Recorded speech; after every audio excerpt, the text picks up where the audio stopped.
Abdullah from Austria. Assimalhakeem, Sheikh. Bismillah.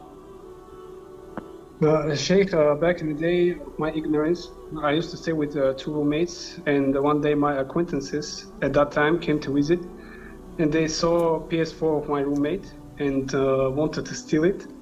They asked me to leave the door open at night, so I did. So they stole it. Then police came after a time, and I told them who were with me at that night. So after some time, as I heard, they called the guy who stole it, and I wanted to say sorry and repay to my roommate, but I couldn't find it. I regret it, and I don't know what should I do now. Did you steal it? Yes or no? No, I did not steal. I just so you reported it to the police, and you told the police about the two that visited you, or the one who visited you and stole it. So you gave them the information, correct? Yes, I gave them the information. Then you have nothing on you. There's no liability on you at all. Let the police take care of it. You have nothing.